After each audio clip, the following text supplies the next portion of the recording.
Hadirin hadirat yang dimuliakan Allah Subhanahu wa taala. Sebulan lebih kita berada di Madrasah Ramadan. Sekolah bahasanya lah. Idealnya ketika sudah sekolah kita sudah mulai bisa memanage baik itu waktu, baik itu ibadah yang lainnya. Tentu ini menjadi introspeksi diri saya pribadi dan kita semua, menjadi muhasabah, menjadikan kita berpikir ulang apa iya setelah kita menempuh pendidikan Madrasah Ramadan kemarin kita meningkat ibadahnya dan kita mampu mengatur waktunya. Sementara semakin kemari umur makin bertambah, berarti jatah kita untuk hidup di dunia itu makin berkurang. Semakin bertambah sebetulnya semakin berkurang jatah hidup kita. Karena itu menjadikan renungan dan menjadi prolog untuk saya pribadi dan wabil umum untuk kita semua. Kita pernah semua melakukan bahwa ketika kita bekerja sudah terjadwalkan masuk itu jam 7.00. Betapa hiruk pikuknya orang ketika bagaimana supaya tidak telat, tidak terlambat. Berbagai macam cara mereka. Tapi bicara panggilan itu macam-macam ya orang itu. Ada yang begitu dipanggil langsung datang. Panggil bos umpamanya, langsung datang. Tepat. Ada yang dipanggil umpamanya Jumat jam 2, datangnya Jumat ya jam 1, datang lebih awal.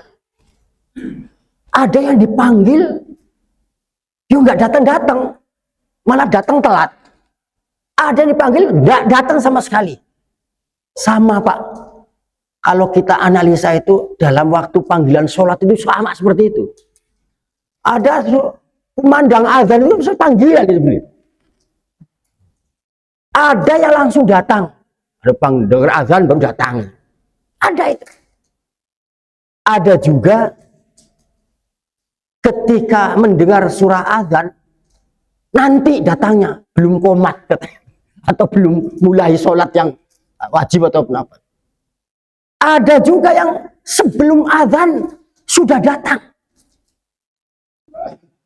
Seperti subuh umpamanya atau waktu zuhur atau waktu sholat yang lain, sebelum azan, sebelum dipanggil dia sudah datang mempersiapkan diri. Ini menjadi satu ukuran bahwa selama ini jangan-jangan kita lalai. Begitu dahsyat dan hebatnya ketika diperintahkan oleh majikan dan bos kita, bagaimanapun harus dilaksanakan. Bagaimanapun harus puas.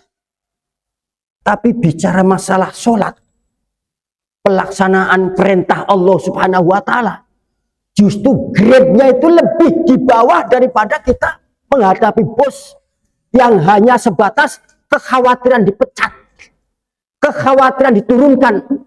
Tapi begitu intens dan bagusnya servisnya supaya naik jabatan. Tapi Allah memerintah yang memberikan sebuah apa saja yang ada di dalam dunia ini, jangankan naik jabatan, tapi justru malah kadang-kadang dilalaikan. Ini menjadi sebuah muhasabah kita. Jangan sampai terutama memanfaatkan waktu itu kita tidak maksimal. Karena itu melalui Madrasah Ramadan kemarin menjadi pelajaran yang sangat penting. Bahasa dalam Al-Quran indah, fa'idha farauta fangsob. Apabila kamu sudah kosong, sudah melaksanakan kegiatan dan waktunya kosong, segera melaksanakan perbuatan atau pekerjaan apa lagi. Dan waktu sangat penting, karena itu Allah Subhanahu wa ta'ala bersumpah dalam Al-Quran banyak menggunakan waktu, Pak. Kalau orang barat sana bilang al-waktu asmanu minadz zahabi. Waktu lebih berharga daripada emas. Waktu. Bahkan sekali Rasulullah atau Nabi, Superman ataupun siapapun, tidak akan bisa mengembalikan hari-hari atau waktu yang sudah berlalu. Lantar ji'al ayyamul lati madat, tidak akan kembali hari-hari yang sudah berlalu. Penting itu. Karena itu Allah bersumpah dengan menggunakan waktu karena sangat dahsyat kekuatan waktu itu dan sangat penting. Ada kalimat wal asr, demi masa atau demi waktu asar. Ada Allah menggunakan kalimat wadduha, demi waktu duha. Ini waktu. Wal lail, demi waktu malam. Was subhi, demi waktu subuh. Wal fajar, demi waktu fajar. Allah bersumpah dengan menggunakan waktu. Karena itu mumpung Allah memberikan kesehatan kita, mumpung Allah memberikan kita masih tenaga masih kuat, mumpung kita masih muda, mumpung kita masih ada luang waktu, jangan sampai, mumpung kita masih sehat, jangan sampai datang sakit, jangan sampai datang masa tua, jangan sampai datang masa sempit dan berbagai macam di dalam memanfaatkan waktu. Kita apa ini yang masih dikasih umur panjang, walhamdulillah, segera, nggak usah tengok kanan kiri apa segalanya. Bismillah, waktunya zuhur ya datang, waktunya ngaji, pengen ngaji ya ngaji saja. Apalagi kita bisa hadir di sini, jangan dianggap bahwa langkah kita dari rumah menuju masjid itu tanpa ada catatan. Likulli khutwatin hasanah, setiap langkah itu kebaikan. Apalagi bekas-bekas daripada telapak kaki kita. Lalu duduk kita di sini. Wa naktubu ma qaddamu wa atharahum wa kulla syai'in ahsaynahu fi imamin mubin. Allah catat. Wa naktubu ma qaddamu wa atharahum. Apa yang telah kita lakukan, apa yang kita telah perbuat. Duduk kita di mana, telapak kaki di mana, menuju apa, tujuannya apa. Wa naktubu, kata Allah, kami catat. Dalam kalimat kami itu, di situ Allah memerintahkan kepada para malaikat untuk mencatat. Wa atharhum, dan itu mempunyai pengaruh bekas nanti di akhirat sana. Wa kulla syai'in ahsaynahu fi imamin mubin. Semua itu nanti akan menjadi apa? Menjadi koordinator, menjadi penyelamat, atau menjadi tabungan kita di sana. Makanya orang-orang yang saya ulang-ulang lagi itu, makanya orang kadang sholat sunnah itu berpindah-pindah sholat sunnah. Kadang di sini sholat sunnah, nanti 2 orang pindah lagi di sana. Berharap bekas yang kita sujudi di situlah nanti menjadi saksi di sana, Pak. Itu dasarnya tuh. Bukan asal pindah-pindah saja. Tapi dari kalimat wanaktubu ma qaddamu wa atharuhu. Supaya apa? Banyak ya. Kalau perlu, kalau lihat pernyataan seperti kayak sajadah, pakaian, itu nanti menjadi saksi. Kayak orang-orang tasawuf itu kadang-kadang pakaian itu, suf itu pakaian yang terbaik. Karena sufisme, tasawuf itu ada yang mengatakan kalimat wal, karena orang-orang yang bertasawuf, sufisme dulu pakainya banyak kan jubah-jubah yang terbuat dari bahan wol. Itu untuk menghadap sang ilahi Rabbi dalam ibadah itu mereka gunakan dengan pakaian yang terbaik. Karena memang di dalam Al-Qurannya begitu. Khud. Artinya apa? Disuruh pakai. Bahasa kita itu, silahkan pakai pakaianmu dengan sebaik-baiknya. Maksudnya pakaian yang bagus, pakaian yang suci, kalau perlu pakaian yang paling top selemari. Yang terbaik. Nah, itu bahasa Al-Quran seperti itu. Hadirin hadirat yang dimuliakan Allah Subhanahu wa taala. Karena itu bahkan kalau kita di dalam penggunaan waktu sampai lalai, di dalam syair ada itu al waktu kasaif, bahwa waktu itu seperti pedang. In lam taqtahu qata'aka. Jika kamu tidak menggunakannya dengan baik, maka kamu sendiri akan terpotong. Karena itu jangan sampai kita lalainya menggunakan waktu itu justru malah penyesalan di akhir kelak nanti. Karena alhamdulillah bahwa umur sudah diberikan oleh Allah, sekarang masih sehat. Kadang-kadang kalau rasa sakit itu sudah peringatan saja sebetulnya. Bahwa oh ternyata saya sudah tua. Oh ternyata saya sudah mulai harus mawas diri. Harus betul-betul memanage waktu dengan baik. Tidak perlu memikirkan hal-hal yang sifatnya seperti dulu waktu muda. Sekarang sudah tidak lagi muda seperti dulu, sudah mulai betul-betul memanage dengan baik. Hadirin yang dimuliakan Allah Subhanahu wa taala, terutama di dalam peningkatan kita dalam melaksanakan sholat. Ini sebagai prolog saja. Lalu berbicara masalah nyinggung masalah sholat ini, terutama sholat wajib, saya ada kitab yang nuansanya memang fikih juga. Itu karangan Syekh Nawawi Al-Bantani Al-Jawi. Judulnya Sulamul Munajat ala Safinatis Sholah. Ini kitab yang tipis tapi ada berbicara tentang sholat. Ternyata sholat yang 5 waktu itu, yang semuanya itu milik Rasulullah Shallallahu Alaihi Wasallam dengan waktu-waktunya yang sudah diberikan dari Allah Subhanahu Wa Taala melalui mi'rajnya ke Sidratul Muntaha. Ini awalnya praktek-prakteknya ternyata berasal dari para nabi. Karena itu saya baca ini perlu saya sampaikan supaya ini menambah ilmu pengetahuan. Yang selama ini kita mengenal bahwa sholat yang dipraktekkan juga oleh Rasulullah, yang diberikan dari Allah oleh mi'rajnya beliau, ini tidak ada penjelasan yang lain. Karena itu perlu kiranya saya informasikan terkait tentang awal mula sholat itu seperti apa. Hadirin yang dimuliakan Allah Subhanahu wa taala. Dikatakan bahwa fa awwalu man shalla as-subh, yaitu Adam alaihissalam. Nabi yang pertama melakukan sholat subuh itu adalah Nabi Adam. Loh, saya ulangi lagi.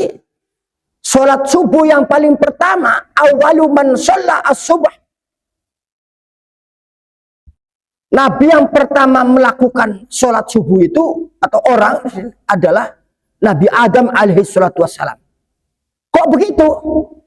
Hina kharaja minal jannah wa ra'a adh-dhalam.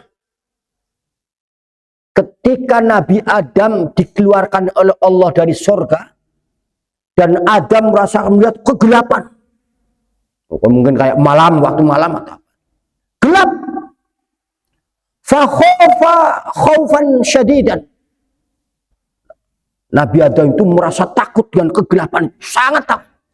Khaufan syadidan, takut, sangat takut. Falamma insyaqqa al-fajr shalla raka'ataini. Begitu sudah muncul fajar, malam gelap itu sudah hilang, pergi basah. Fa shalla raka'atain. Nabi Adam sholat 2 rakaat. Rakaatan li syukri ala khalasihi minadh dhalamah. Pertama yang dilakukan rakaat pertama itu untuk rasa syukur Nabi Adam atas hilang atau selesainya kegelapan malam. Karena tadi dasarnya takut dengan malam. 2 rakaat, pertama rakaat itu. Wa raka'atan li syukri ala audi dau'in nahar. Kedua, yang rakaat kedua itu bersyukur atas kembalinya siang hari atau terang. Oh, Nabi Adam tuh. Jadi alasan Nabi Adam sholat 2 rakaat itu satu, bersyukur karena kegelapan itu sudah pergi, sudah tidak ada lagi. Yang kedua, bersyukur karena datang kembali siang terang. Ini sholat subuh yang dasarnya dilakukan oleh Nabi Adam. Wa awwalu man sholat az-zuhr. Lalu siapa yang awal melakukan sholat zuhur? Sebelum masuk ke wilayah sholat zuhur terkait subuh, sholat subuh ini termasuk sholat yang pahalanya dahsyat dibanding sholat-sholat yang lain. Kenapa? Di situ perjuangan, Pak. Bagaimana tidak perjuangan untuk bangun tidur lagi nikmat-nikmatnya tidur. betapa susahnya dan gangguan syaitan bil dahsyat. Ya. Bahkan di dalam kitab Ihya Ulumuddin itu namanya mata dan telinga itu dikencingin dan digandulin sama syaitan. Telinga ya dikencingin sama syaitan, mata ya ditutup digandulin jangan sampai melek supaya juga tidak terdengar suara azan. Kadang-kadang buang air kecil langsung tidur lagi apa segalanya. Ini dahsyat. Lalu yang kedua, berjalan melalui kegelapan. Kalau mungkin suasana sekarang sudah nggak gelap lagi, sudah terang, mestinya harus lebih oke gitu kan. Artinya bahwa sholat subuh untuk melaksanakan itu perjuangan, Pak. Apalagi dengan melaksanakan sholat berjamaah. Kadang-kadang kita tersiksa betul itu. Di rumah itu kadang-kadang syaitan dan iblisnya gangguannya lebih dahsyat. Alah, 2 rakaat terus masih ngantuk. Sholat sendiri sajalah. Ini gangguan sendiri. Selain itu juga termasuk sholat isya juga besar pahalanya. Itu terkait tentang sholat subuh. Wa awalu man shalla adz-zuhra Ibrahim alaihi salatu wassalam. Yang pertama kali melaksanakan sholat zuhur itu adalah Nabi Ibrahim alaihi salatu wassalam. Hina amarahu Allah Ta'ala bidhabhi waladihi Ismail thumma bidhabhi fidaihi.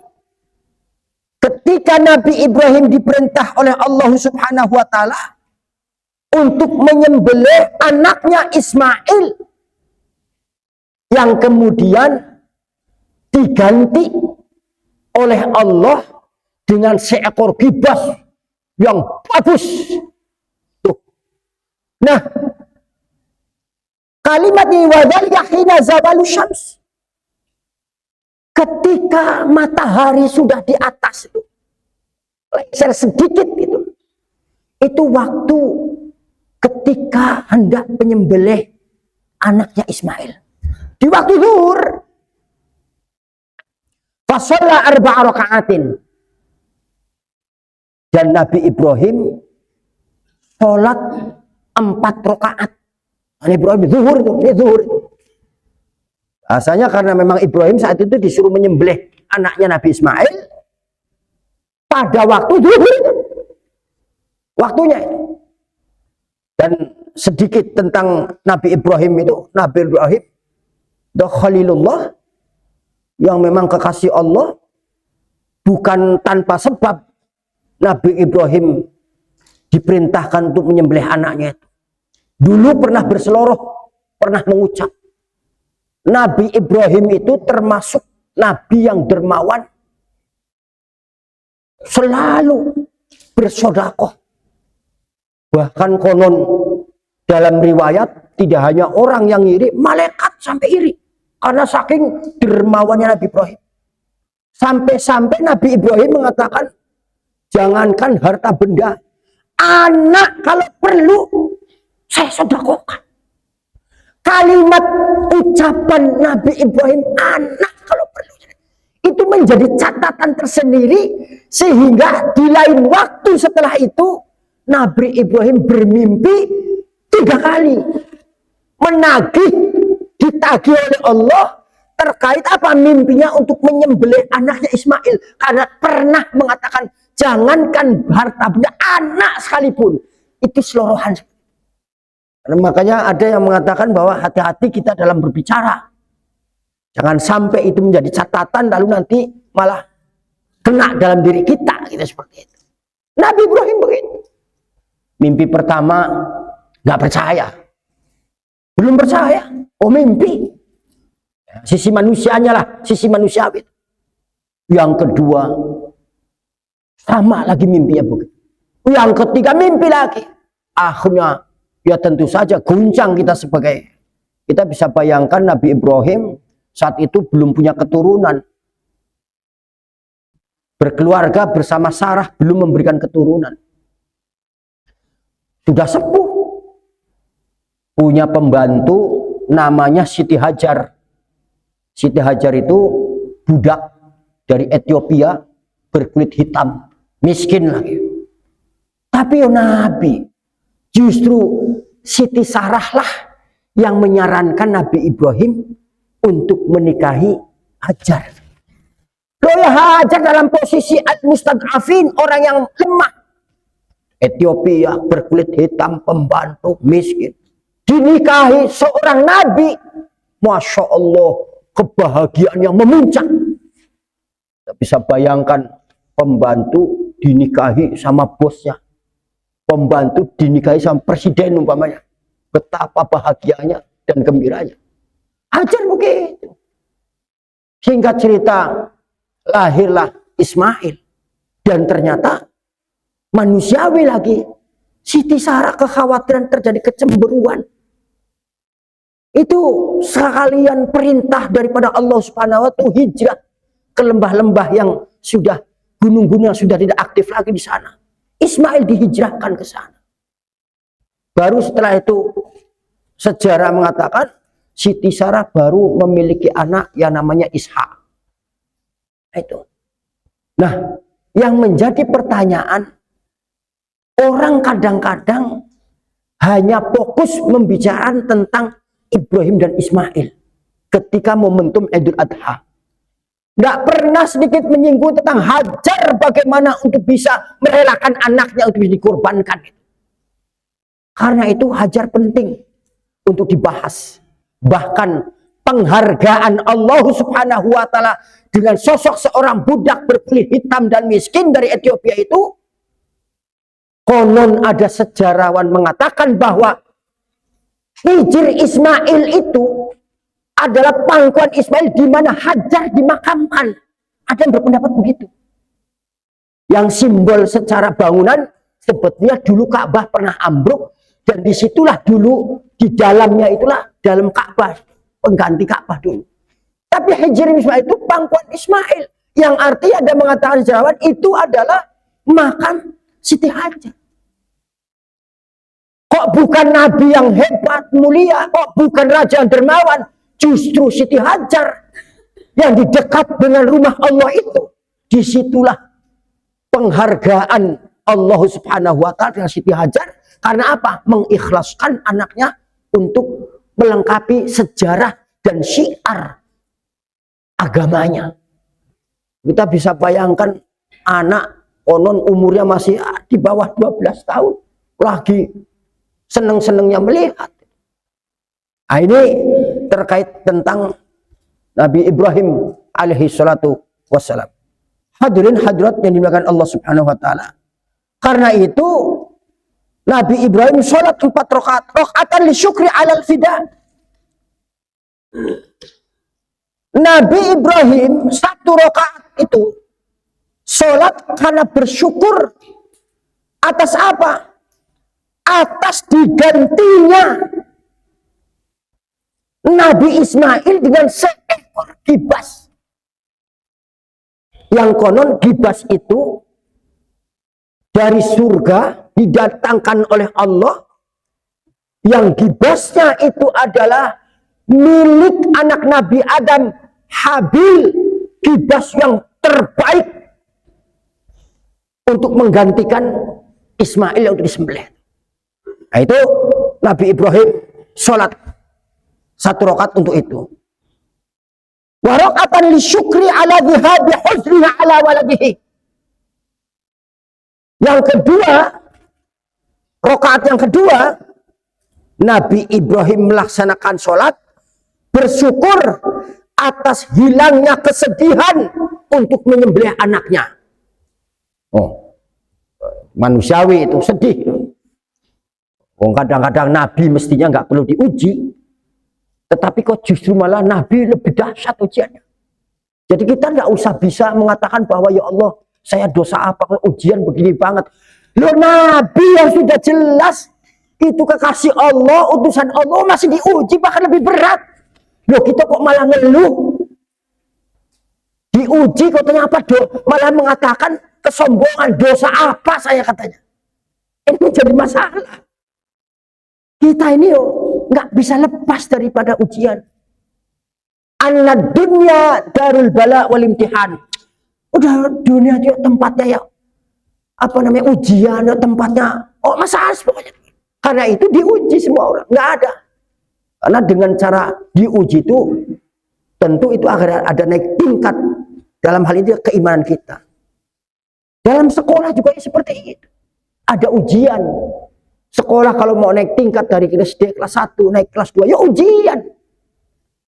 Hadirin yang dimakan Allah Subhanahu wa taala. Yang ketiga, waraqatan li talabi ridha Allah taala alaih. Rakaat yang ketiga untuk meminta ridho Allah Subhanahu wa taala. Wa raqatan li husulin ni'mah. Dan rakaat yang keempat munculnya atau sampainya kenikmatan kepada Nabi Ibrahim, yaitu apa? Wahia al-kibash al-munazzal minal jannah wa huwa kibash Habil. Nah, jadi Nabi Ibrahim bersyukur atas adanya atau munculnya atau sampai nikmat kepada dia tentang apa? Tentang diturunnya kibas. Jadi kalau kita bahasa kita gibas. Gibas itu sebetulnya bahasa Arab jadi kibasun. Pakai kaf. Kita pakainya gibas. Ya kayak para habaib, para ulama kadang kohwah, gohwah. Aku lulaka agulak. Jamal Abdul Nasir Gamal, kan seperti itu. Nah, kibas disebut kibas bahasa kita. Dari bahasa Arab, kibas. Nah, rakaat yang keempat itulah. Satu rakaat dari rakaat yang keempat itu Nabi Ibrahim sholat bersyukur atas sampai nikmat, yaitu apa? Diturunkannya kibas, domba yang top, yang bagus, yang diturunkan dari surga, yaitu kibasnya Habil. Nabi Adam itu punya anak Qabil dan Habil. Kalau Qabil itu ahli dalam bercocok tanam, mewarisi Nabi Adam juga. Nabi Adam manusia yang paling pertama bercocok tanam itu Nabi Adam. Diteruskan dengan Qabil anaknya. Lah Habil itu peternak. Peternak itu. Dan ternaknya itu dari Allah Subhanahu wa taala itu yang ada di surga itu diturunkan untuk menggantikan Ismail, yaitu pakainya kibas Habil. Nah, terkait tentang hal ini dalam kurban ini, ya kita juga jangan terjebak dengan membeli hewan yang harganya mahal apa segala sehingga nanti tujuan utamanya nanti melenceng. Enggak. Jadi Allah tidak melihat kurbannya seseorang itu bagaimana ditumpahkan darahnya atau bagaimana sapi besar atau tidaknya. Keikhlasan dia di dalam berkurban itulah menjadi tolak ukur Allah Subhanahu wa taala. Ya tentu saja yang terbaik karena Allah memberikan contoh untuk dikorbankan pengganti Ismail sebagai kurban, hewan kurban, itu yang terbaik. Cuma khawatir kita jangan sampai terjebak. Ini sholat zuhur, Pak. Yaitu yang mengawali Nabi Ibrahim alaihi salatu wassalam. Wa awalu man sholal asr.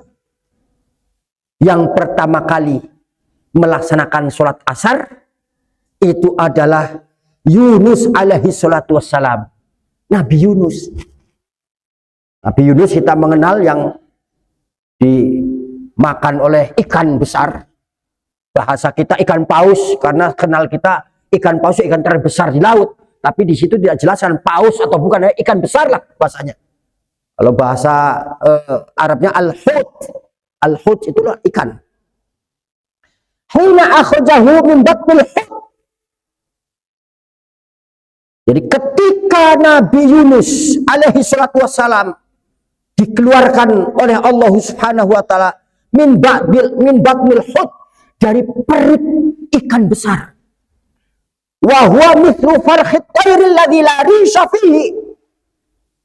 Itu dimuntahkan oleh ikan, taruhlah ikan paus lah. Katakan.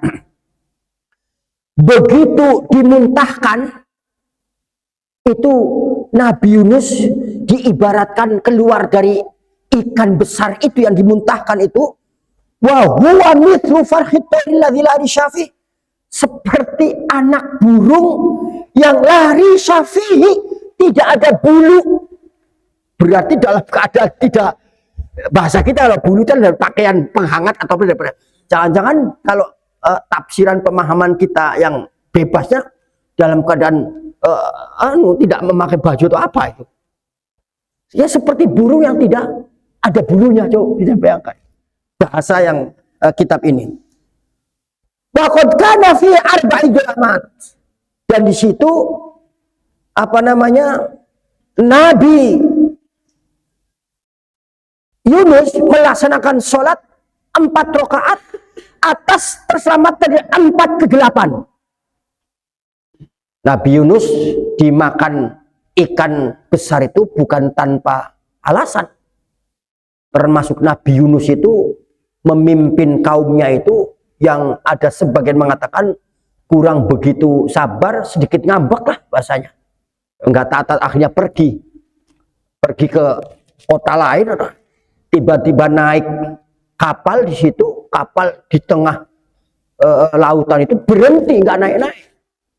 Saat itulah mereka bersepakat bahwa kita akan undi, kalau yang dia keluar terus maka dia yang harus kita korbankan.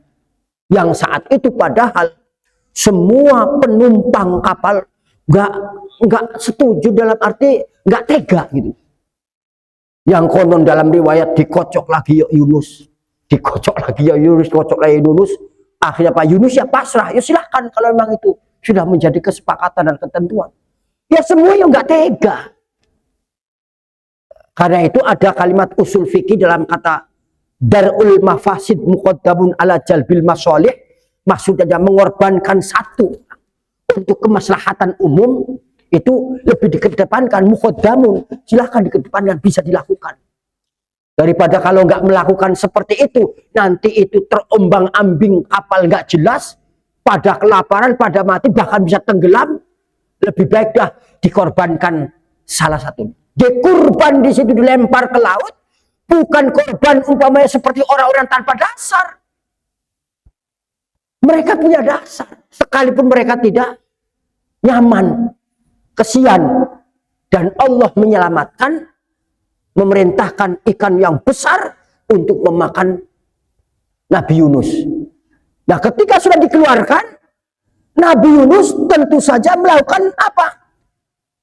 Melakukan sholat 4 rakaat karena apa? Terbebas dari 4 kegelapan. Yang pertama, zalamatul hasya, gelapnya isi perut. Kita bisa bayangkan oksigennya apa segalanya, keadaan di perut ikan gelap. Penjelasan begini, 1 rakaat yang pertama.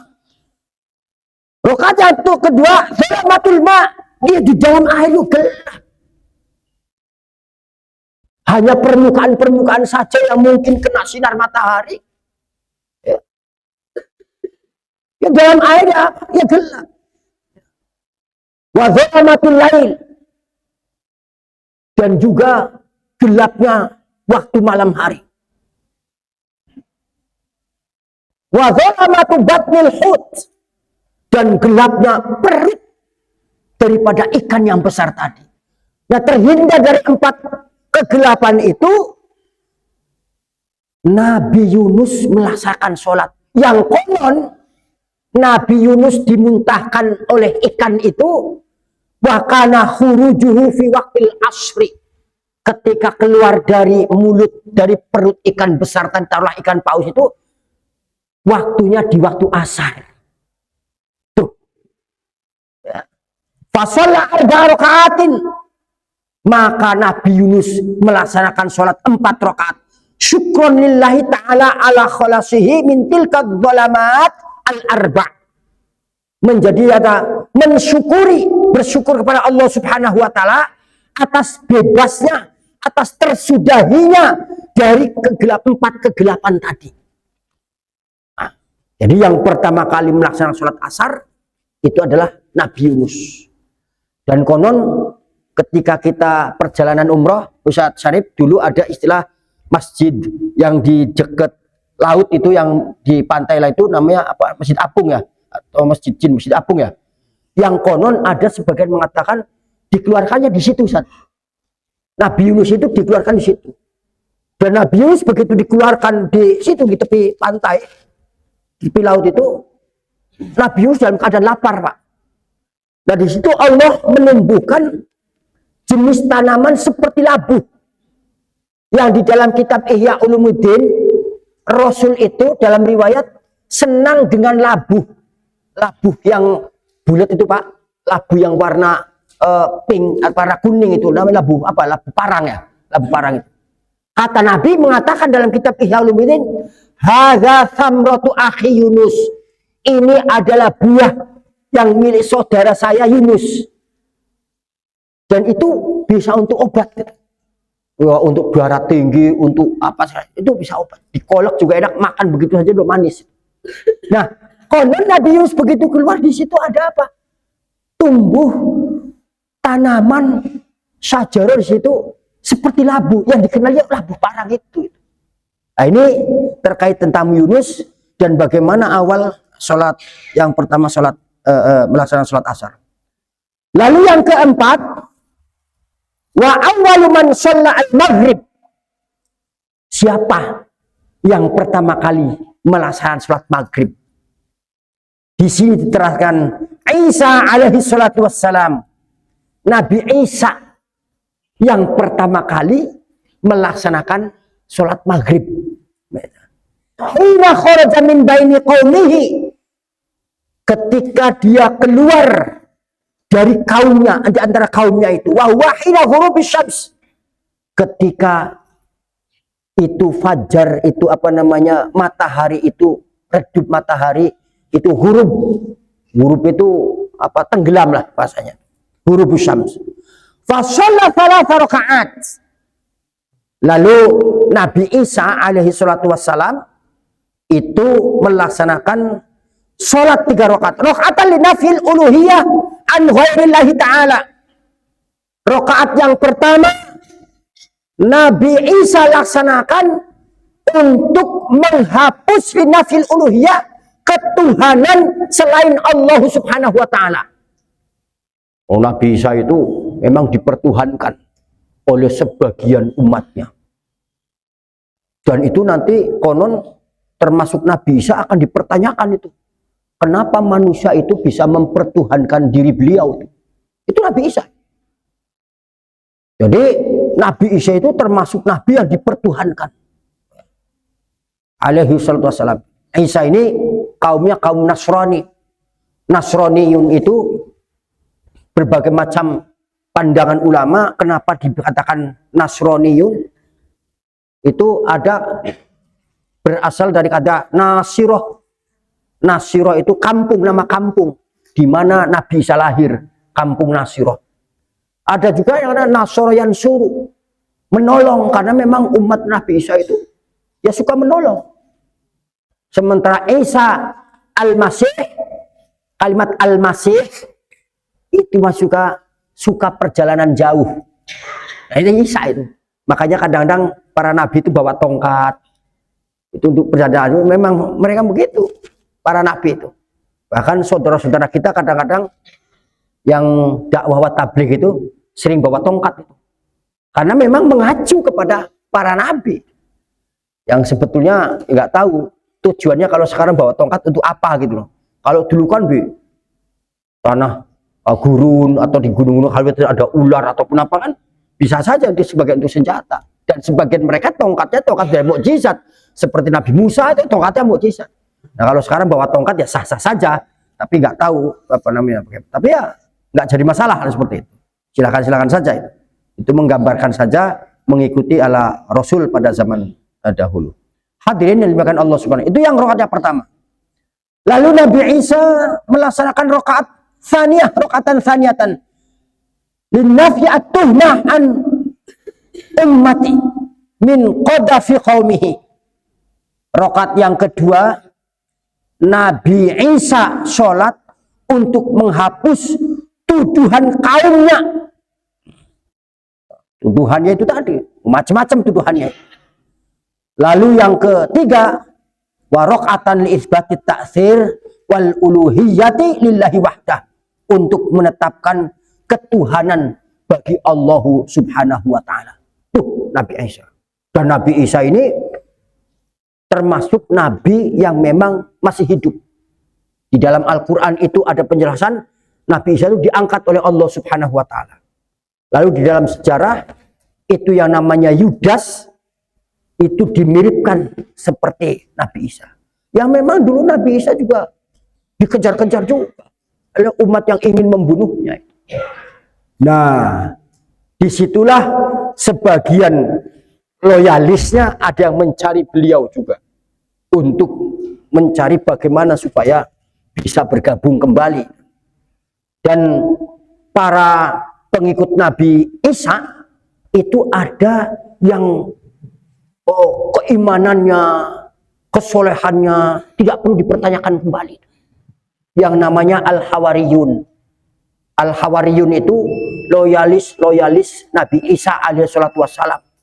Yang konon dalam riwayat itu mereka juga setia dengan Nabi Isa alaihissalatu wassalam. Hadirin yang dimuliakan Allah Subhanahu wa taala. Jadi yang ketiga tadi itu adalah untuk menetapkan ketuhanan bagi Allah Subhanahu wa taala. Bahwa Allah itu Esa. Itu. Ini terkait tentang sholat maghrib dan Nabi Isa yang pertama melaksanakannya. Lalu yang terakhir tentang sholat Isya. Awwalu man shallal Isya Musa alaihi salatu wassalam. Yang pertama kali melaksanakan sholat Isya itu adalah Nabi Musa alaihi salatu wassalam.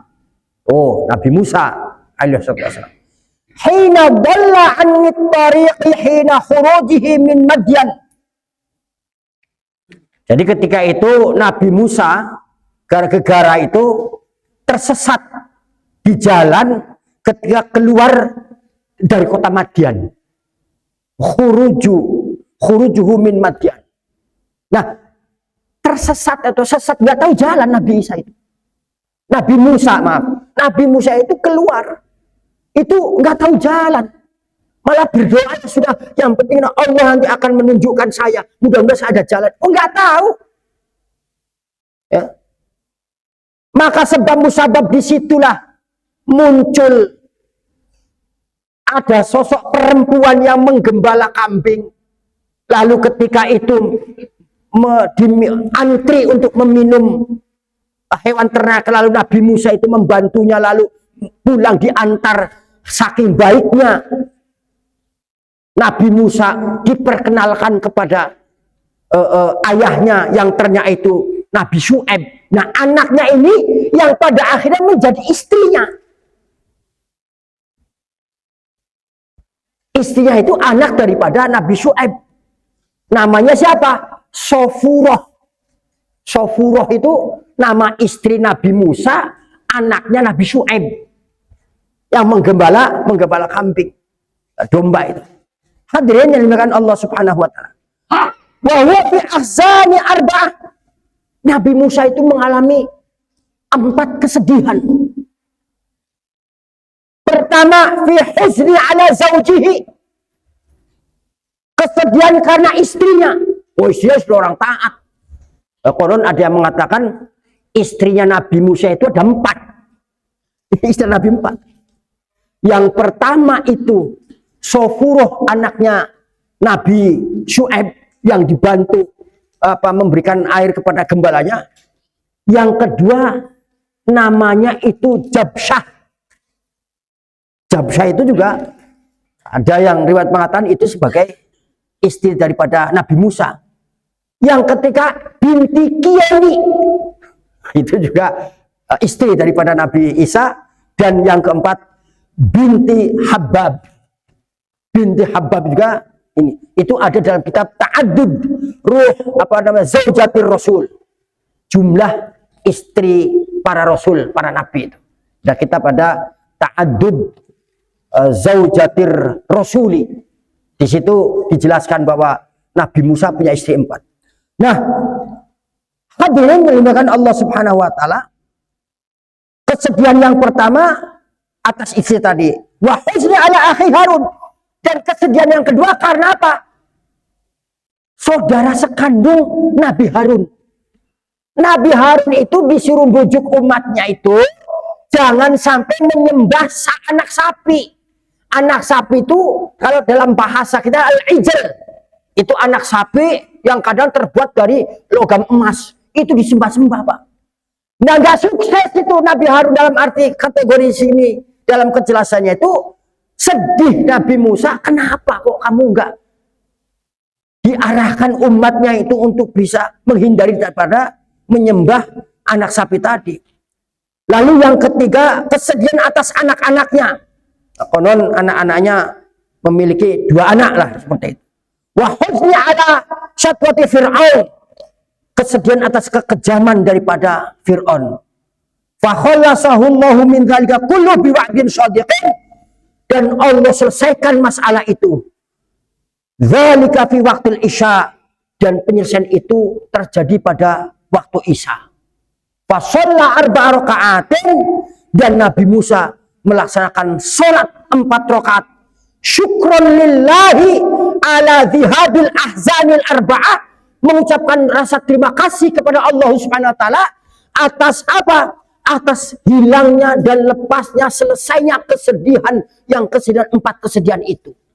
Dan kalau disimpulkan daripada 5 sholat yang dilakukan oleh awal para nabi itu, rata-rata semuanya sebagai rasa syukur kepada Allah Subhanahu wa taala. Yang menjadi pertanyaan, sholat kita ini sebagai apa selain kewajiban? Wong kadang-kadang kita nggak sholat. Lalu rasa syukurnya di mana? Bahkan di akhirnya nanti, awalu ma yuhasabu 'alil 'abdu yaumal qiyamah as-shalah. Paling awal dihisab pada hari kiamat itu sholatnya sholat. Idza saluhat sholatuhu saluhat sa'iru amalihi.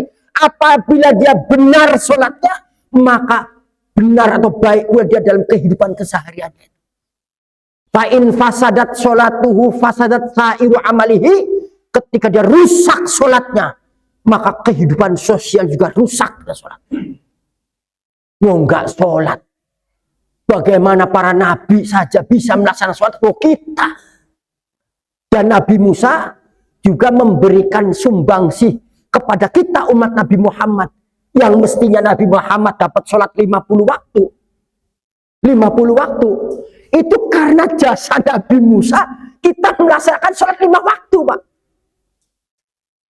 Kan protes itu Nabi Musa ketika Rasul diberikan waktu sholat itu. Sehingga menjadi 5 waktu dari 50 waktu. Itu Nabi Musa, Pak. Dan Musa itu kalimullah. Nabi yang selalu berkomunikasi dengan Allah Subhanahu wa ta'ala. Sampai-sampai ada salah satu riwayat. Syaitan, iblis, itu kan ingkar. Gara-gara apa? Enggak sujud kepada Nabi Adam. Dikeluarkan. Itu langsung diberi predikat iblis. Suatu ketika ketemu Nabi Musa. Lalu iblis itu ngomong, wahai Musa kalimullah, sampean kan sering komunikasi sama Allah. Sudah mintakan ampun saya kepada Allah katanya. Sudah minta ampun, ya tobat, ya. Tolong sampaikan. Benar katanya. Iya, sampaikan. Nabi Musa berbicara sama Allah Subhanahu wa taala, kalau iblis mau minta ampun. Tobat katanya. Kata Allah, baik, enggak apa-apa. Akan saya beri pertobatan ampunan. Tapi dengan syarat. Sampaikan, apa syaratnya? Sujud sama Nabi Adam. Oh, Nabi Adam sudah wafat. Tetap sujud sama Nabi Adam. Baik, Nabi Musa nyampaikan kepada iblis. Begitu disampaikan kepada iblis, ada syarat apa? Sujud kepada Nabi Adam. Membangkang lagi, kok masih hidup saja enggak saya sujudi, apalagi sudah mati katanya. Akhirnya kafir lagi, enggak jadi tobat ya iblis itu pada Allah Subhanahu wa taala. Itu Nabi Musa. Dan Nabi Musa banyak jasanya. Ya. Kaum-kaum Bani Israel, Yahudi, kaum-kaum Zionis. Terakhir kita mengatakan Israel, kaum Yahudi itu dikatakan Zionis, bukan karena kejam, bukan. Nama Zionis itu beda. Dulu itu Nabi Yakub membuat istana di Yerusalem, itu namanya istana Zion yang didirikan oleh Nabi Yakub. Itu ada dalam penjelasannya bukunya Pak Quraish Shihab itu, Profesor Dr. Quraish Shihab itu. Nah, Nabi Yakub pernah mengatakan, suatu saat nanti umatku akan kangen, akan rindu dengan istanaku, itu namanya Zion. Nah, kalimat itulah yang konon dijadikan sebuah anggapan oleh orang Bani Israel sekarang itu, bahwa mereka itu punya hak atas tanah yang ada di Palestina. Yang disebut Zionis itu adalah orang Bani Israel yang sekarang merebut tanah Palestina itu orang-orang yang rindu dan kangen atas istana Nabi Yakub, itu Zion, maka namanya Zionisme. Itu ada orang yang rindu dengan istana Zion, namanya Zionisme itu. Yang memang kelakuannya seperti itu, Bani Israel seperti itu. Nah, itu sejarah yang tertulis di dalam bukunya Pak Profesor Dr. Quraish Shihab rahimahullah, itu seperti itu. Nah, ini terkait tentang Nabi Musa alaihi salatu wassalam. Dan tentu saja sholat 5 waktu inilah yang dimiliki oleh Rasulullah Shallallahu Alaihi Wasallam, yang memang sejarahnya di dalam kitab Sulamul Munajah ala Safinatus Sholah yang pernah dilakukan oleh para nabi-nabi yang baru saja kita sebutkan. Mudah-mudahan dengan sedikit pengetahuan yang ini kita lebih beriman, menambah iman kita kepada Allah Subhanahu Wa Taala, dan juga memohon ampunan, mudah-mudahan segala kesalahan diampuni oleh Allah Subhanahu Wa Taala. Wallahu a'lam bimuradihi. Al-afu minkum wallahul muwaffiq ila aqwamit thoriq. Wassalamualaikum warahmatullahi wabarakatuh. Terus ya, apakah mulai dari umat Nabi Adam itu sudah diberitakan? Apakah kita Nabi umat Nabi Adam, Nabi Muhammad SAW? Ya tentu saja syariat-syariat Nabi terdahulu sebetulnya sama, menuju kepada, karena itu dari samawi, langit agama samawi. Tentu saja praktek-prakteknya seperti umat Nabi Muhammad Shallallahu Alaihi Wasallam, sholatnya yang diberikan kepada umatnya 5 waktu dia seperti itu. Nah, sementara Nabi Adam punya syariat lain lagi. Adapun asal usul sholat itu sholat yang pernah dipraktekkan oleh Nabi Adam. Adapun syariatnya tentu samawi semuanya, hanya saja memang berbeda dengan bagaimana cara sholatnya Rasulullah Shallallahu Alaihi Wasallam. Mereka punya syariat-syariat sendiri. Bahkan seperti Nabi Musa itu 10 perintah Allah Subhanahu Wa Taala, ya kan? Itu kan adat tersendiri. Bahkan kitab-kitabnya mereka bukan kitab Al-Quran seperti Nabi Muhammad. Mereka hanya lembaran-lembaran saja, sohifah-sohifah. Maka ada kalimat suhufi Ibrahim wa Musa. Sohifah, lembar-lembaran saja. Dari mukjizatnya saja berbeda. Dari mukjizatnya. Kayak Nabi Isa itu Injil, kitabnya. Kayak Nabi Dawud itu adalah Zabur. Kalau Nabi Musa itu Taurat. Nabi Muhammad itu adalah. Bahkan Nabi yang menjelaskan Nabi Isa kalau nggak salah itu meneruskan syariatnya Nabi Musa. Nah sekarang masing-masing selain Muslim itu, entah Nasrani entah Yahudi, itu nggak mengakui Al-Quran sebagai kitab suci, meragukan Nabi Muhammad sebagai Nabi.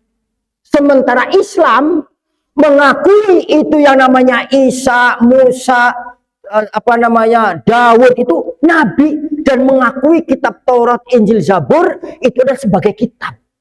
Tapi beda, mereka berada sohifah-sohifah, lembaran-lembaran. Tentu berbeda, Pak. Karena itu sholat ini milik Nabi Muhammad Shallallahu Alaihi Wasallam, begitu waktunya yang diberikan kewajiban kepada beliau dan kepada para umatnya. Itu seperti itu, Pak ya.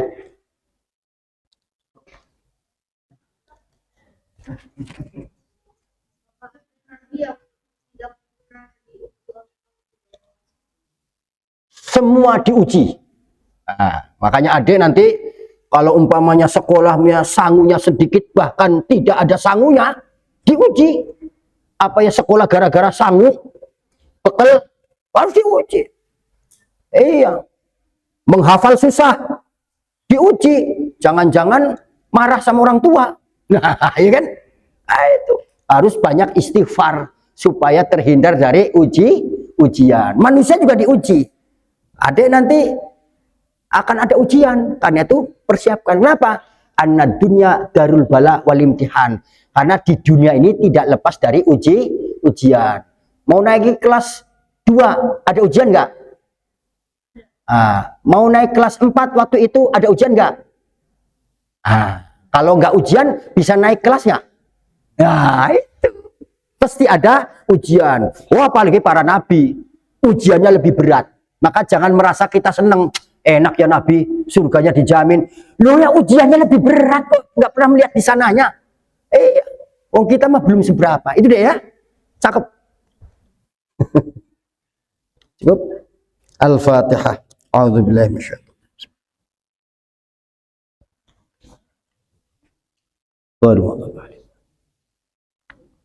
Allahumma sholli ala sayyidina Muhammad wa ala ali sayyidina Muhammad. Wassallam radhiyallahu tabaraka ta'ala an kulli sahabati Rasulillah ajma'in. Walhamdulillah rabbil alamin. Allahumma innaka antas sami'ul alim wa tub alaina innaka antat tawwabur rahim. Allahumma arinal haqqa haqqa warzuqna ittiba'ah wa arinal batila batila warzuqna ijtinabah. Allahumma ij'al jam'ana hadza jam'an marhuma wa dhanban maghfura wa sa'yan mabruka wa tijaratan lan tabur. Allahumma ya Allah rabbana a'inna ala dzikrika wa syukrika wa husni ibadatik. Allahumma khtim hayatana bi husnil khatimah wa la takhtim hayatana bi su'il khatimah. Rabbana atina fid dunya hasanah wa fil akhirati hasanah wa qina adzabannar wa adkhilnal jannata ma'al abrari aziz ya ghaffar ya rabbal alamin. Wa sallallahu ala sayyidina Muhammadin nabiyil ummi wa ala alihi wa sahbihi wasallam. Bi fadli subhana rabbika rabbil izzati amma yasifun wa salamun alal mursalin walhamdulillahi rabbil alamin. Al-afu. Assalamualaikum warahmatullahi wabarakatuh.